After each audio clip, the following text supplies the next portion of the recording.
Buenos días.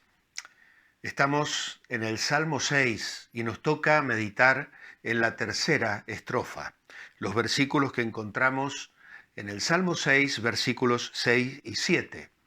Me he consumido a fuerza de gemir, todas las noches inundo de llanto mi lecho.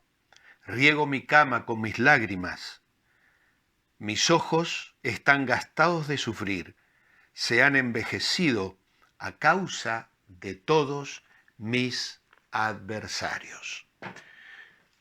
Hemos dividido el Salmo en 4 estrofas. La primera de ellas la llamamos David reconoce, la segunda de ella David invoca y esta tercera es David sufre. Y como acabamos de leer, nos habla acerca de la causa de ese sufrimiento. En el cuaderno devocional, en la guía devocional, nos habla Fernando Plou de la situación en la que personas nos causan sufrimiento. Y esto sucedió en la vida de David y también en la vida del Señor Jesucristo. Habían adversarios, habían personas que perseguían, habían personas que se levantaron como enemigos acérrimos que querían dañar y destruir tanto la vida del Señor como la propia vida de David. Y tanto uno como el otro tenían en su mano el poder para aplastar a esas personas. Sin embargo, no lo hicieron. David tuvo en sus manos la vida de Saúl, que le perseguía para matarle, que le había quitado todo lo que tenía, su hogar, sus posesiones, y tenía que vivir escondido en las cuevas del desierto, junto a personas de mal vivir que se habían juntado con él. Sin embargo, David esperaba en el Señor y confiaba en que Dios había de cumplir su promesa. Más tarde el Señor Jesucristo también podía destruir a sus enemigos. En Getsemaní, cuando vinieron a detenerle, le dijo a Pedro y a los discípulos: «¿Puedo clamar al Padre?»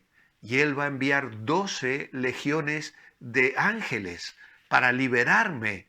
Sin embargo, esta es vuestra hora y la potestad de las tinieblas. Y el Señor se entregó voluntariamente a la opresión, a la burla, al escarnio, a la muerte. ¿Para qué? Para dejarnos un ejemplo, para obrar nuestra salvación y para enseñarnos a nosotros a sufrir cuando también vienen sobre nuestras vidas circunstancias similares. Es que el Salmo, como decíamos estos días, nos muestra de una manera extraordinaria que el amor de Dios sobrepasa todos los límites del entendimiento.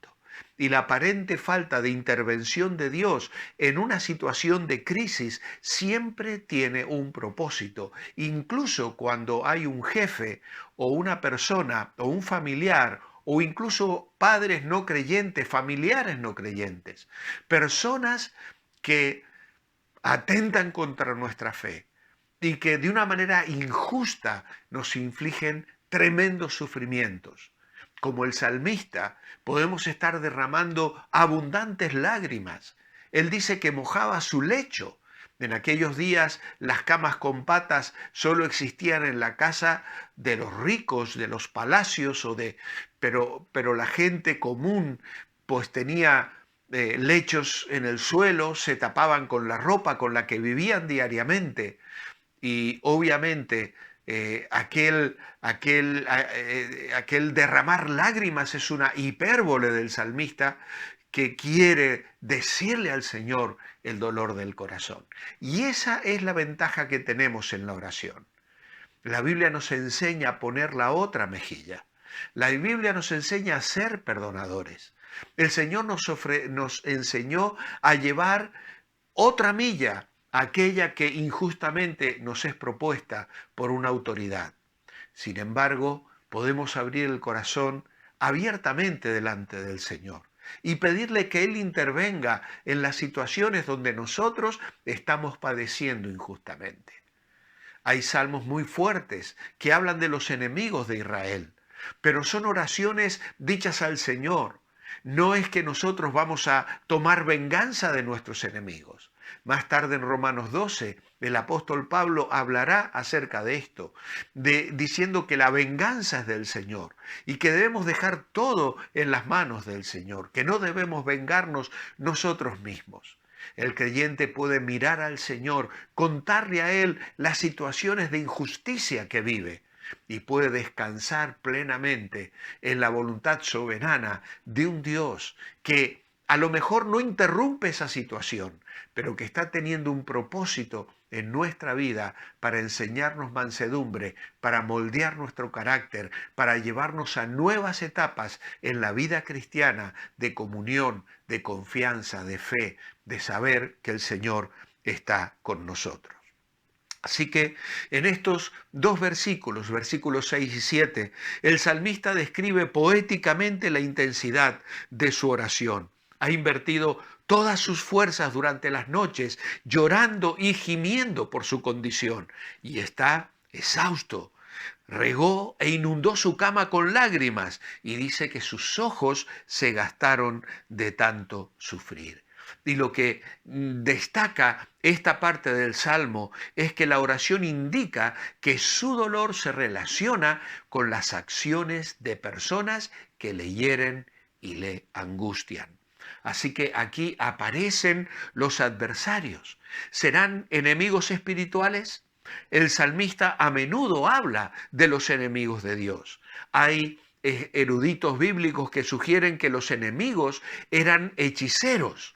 Bueno, no lo sabemos exactamente, pero lo más probable es que era gente impía que se burlaba de este hombre fiel, de este creyente. Pero además sabemos que nosotros tenemos una lucha espiritual. De modo que podemos ver aquí una aplicación también a los enemigos espirituales que Pablo menciona en Efesios capítulo 6. No tenemos lucha contra sangre y carne, sino contra huestes espirituales de maldad en las regiones celestes. Por tanto, hay recursos allí que debemos tomar para protegernos de sus ataques con la mirada puesta en el Señor.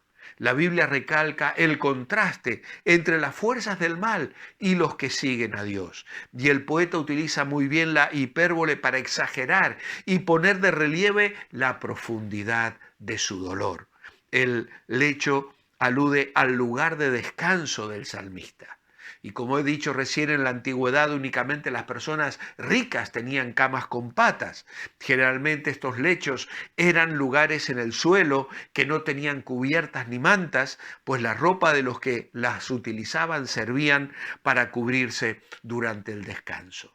Pero claro, precisamente allí, en el momento donde uno va a la cama, en el tiempo donde uno debería relajarse y descansar, allí derrama su dolor, sus lágrimas, y no encuentra la paz que su corazón necesita.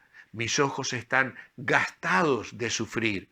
Y esto puede indicar la enfermedad del salmista, algún tipo de condición visual que le impedía ver con claridad.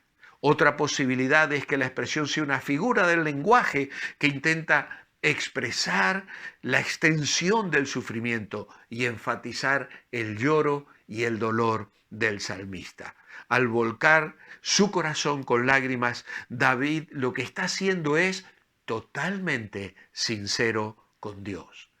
Podemos ser sinceros con Dios, aun cuando estemos llenos de enojo y desilusión. ¿Por qué? Porque Él nos conoce profundamente y quiere lo mejor para nosotros. El enojo a menudo tiene dos resultados. En lo exterior, actos precipitados, reacciones. En lo interior, frustración e incluso depresión. Debido a que nosotros confiamos en nuestro Dios Todopoderoso, no tenemos que ser víctima de las circunstancias ni vernos abrumados por la culpabilidad del pecado. Seamos sinceros con Dios y Él nos ayudará a dejar de poner la atención en nosotros mismos y ponerla completamente en su misericordia. Mi oración escrita esta mañana es: amado Padre, cuánto nos duele ser afectados por una enfermedad o un accidente, cosas imprevistas que nos hacen sufrir. Pero cuando son personas las que nos causan dolor, cuando las injusticias nos rompen el corazón, es muy duro para nosotros soportarlo. Gracias por el ejemplo de Jesús. Él nos enseñó a encomendar la causa al que juzga justamente. Podemos acudir a ti para abrir nuestros corazones y encontrar en ti la fortaleza y el consuelo que necesitamos en ese momento. En tu nombre, amén. Os quiero dejar la lectura de Primera Pedro, capítulo 2, versículo 21, versículo 20. Pues, ¿qué mérito tiene soportar ser abofeteado por haber hecho algo malo? Pero si por hacer lo que es bueno sufrís y lo soportáis, esto ciertamente es meritorio delante de Dios. Para esto fuisteis llamados, porque también Cristo padeció por nosotros y nos dejó ejemplo para que vosotros sigáis sus pisadas. Él no cometió pecado, ni se halló engaño en su boca. Cuando le maldecían, no respondía con maldición. Cuando padecía, no amenazaba, sino encomendaba la causa al que juzga justamente.